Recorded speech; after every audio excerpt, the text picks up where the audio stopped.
Greetings to all of humanity. It's really a joy. It's my pleasure. It's always my honor to be out here well connected with nature and bringing to you this message of emancipation, whereby I'm pointing you to look inwardly to discover that your real identity is your divinity.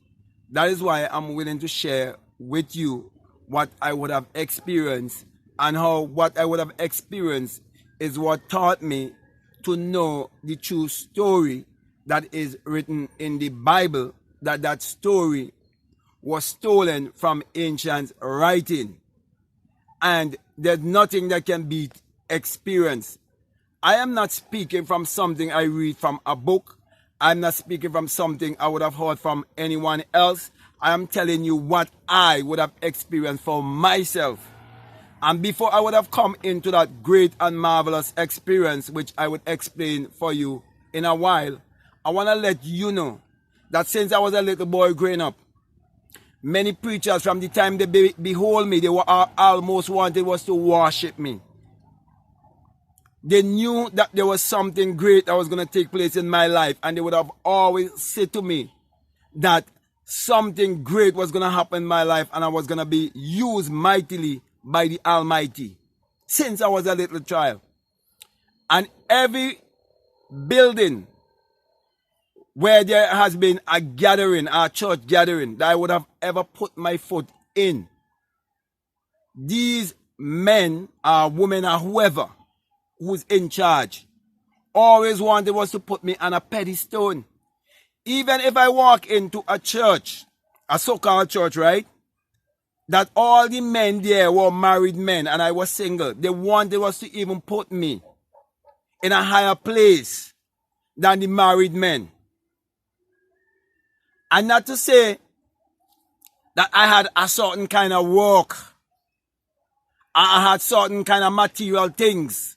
Why they wanted was to do that. So I want to make sure get that clear to you.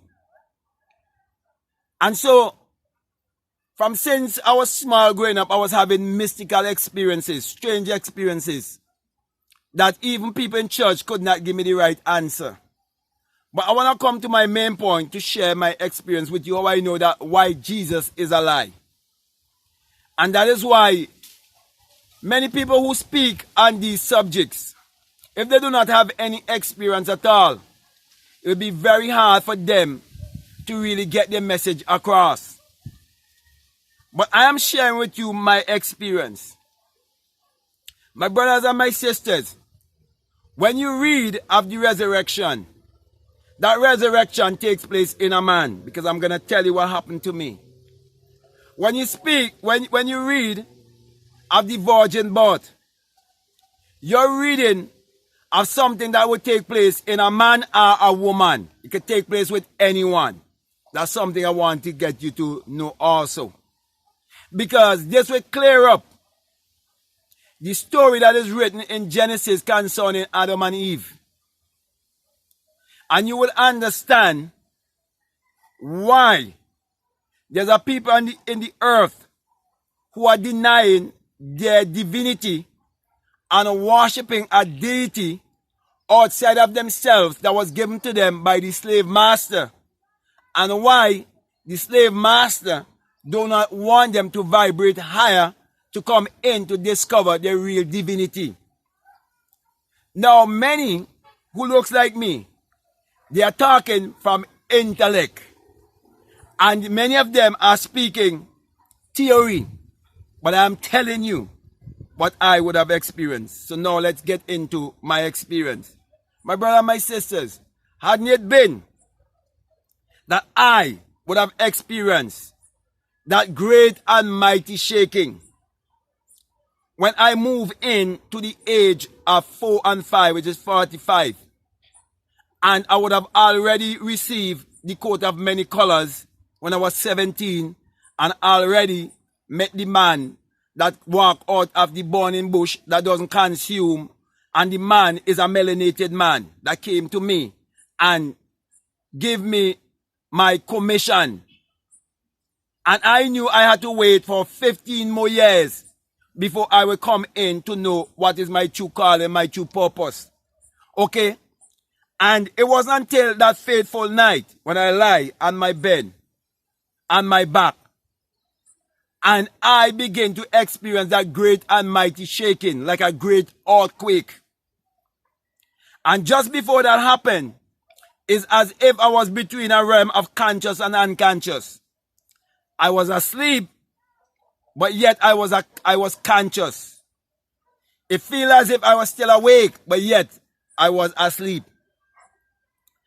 And when that happens to me, as I would have said before, okay, because I don't want to go ahead of myself, it's as if I was dreaming of two lights, and these two lights, they meet and embrace each other at the base of my spine. But at the time, I didn't know it was at the base of my spine. And there's where I start feeling this great and mighty shaking. And I said to myself, within myself, that this is death. And I'm going to accept death and go, because this is the end of me. That was the time when I would have heard that mighty rushing wind, like a hurricane wind. Just after an eye that looks just like what these people call the eye of Horus, or Horus. That eye opened in me. And when that eye opened in me, there was a great song, like a great blast.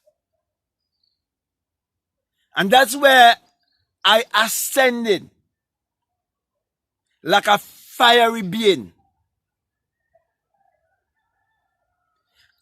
and came out of my skull in another form. There was a part of me that was still in my skull. And I used my imaginary hand and pulled the rest of myself out, and I became invisible. I became one with the wind. I look around to see the bed, to see everything. There was nothing. I became nothing. I was existing as pure consciousness. I became nothing, just like the wind. And I experienced myself like a little child that just comes out of its mother's womb with the umbilical cord still there attached. But that attachment whereby it was attached, it was a great mighty magnet. And it's as if I was not existing on the earth anymore. It's as if I was existing in the heavens. Like a star or like a planet. Or some, what do you call it? Terrestrial? There's the heavenly. The heavenly is referred to as what? The terrestrial or the celestial? One or the two. Okay, I'm trying to remember. Okay? But that's how I felt. And I awake the next day to be asking everyone in the house if they would have felt that great and mighty shaking and that great earthquake, and they laugh at me. Then I tell them my whole story. But I'm saying this to say to you, when I went back to the Bible, I realized the whole mystery of the virgin birth and the resurrection and all these other things. And that is why from that time on, I decided to share my testimony with the world concerning how the Bible addresses the human mind and must be interpreted psychologically. That the Bible is not literal, neither is it secular history. And it has no reference to anyone who existed thousands of years ago or to any actual event that would have taken place on earth thousands of years ago. From the beginning to the ending of the Bible, it's all a great psychological drama. It all have to do with the human psyche. But this is the twist. Those who would have stolen our ancient spirituality way back in Kemet, they already knew the story. That is why they would have written the New Testament first, then the Old Testament. And you believe that there are people who've been getting experiences in the New Testament that could connect back with the Old Testament. But no, it is because you do not understand the mystery. Now, the reason why they give you a white idol is for you to believe in a power or a savior outside of yourself. And when you believe in that power or savior outside of yourself, you're not believing in your image and your likeness.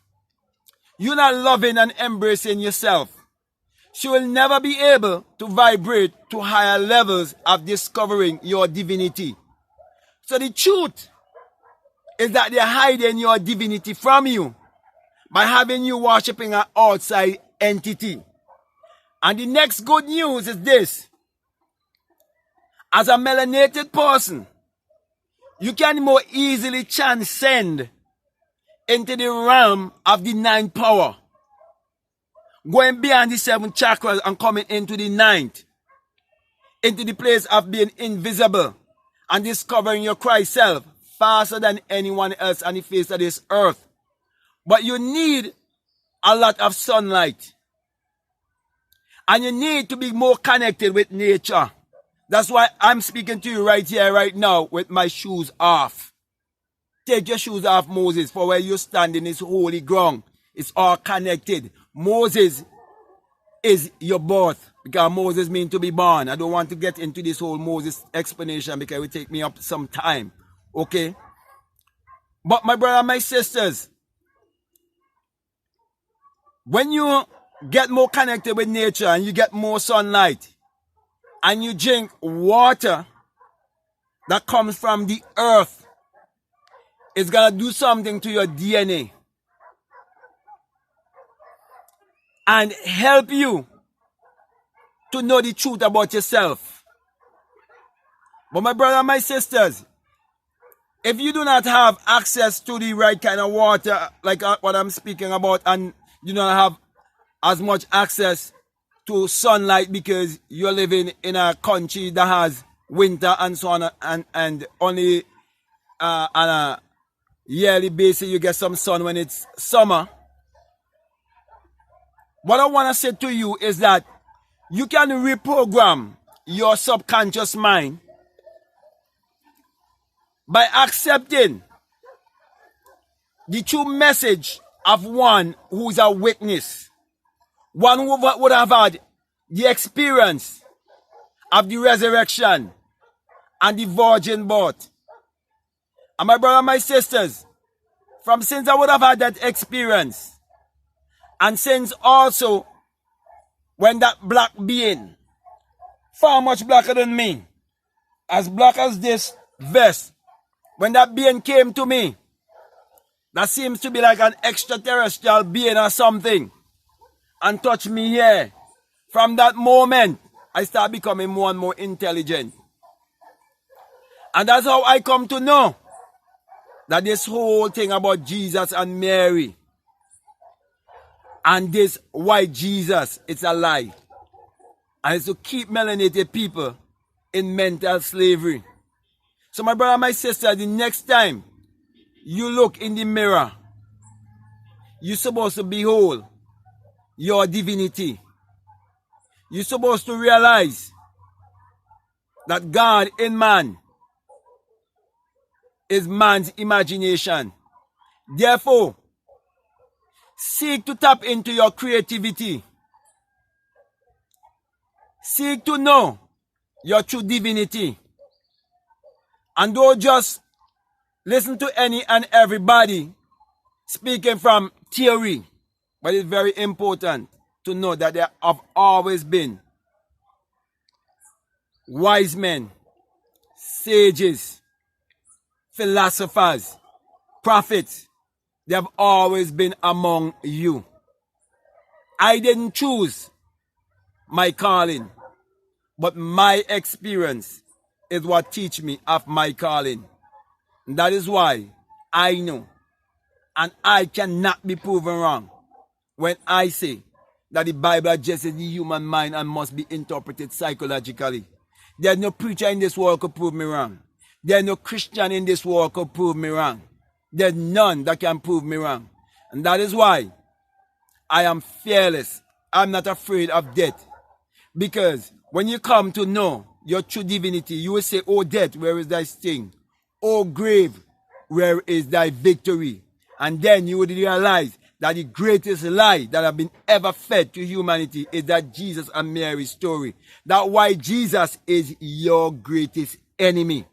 So my brother, my sisters, my encouragement to you is to look inwardly to discover that your real identity is your divinity.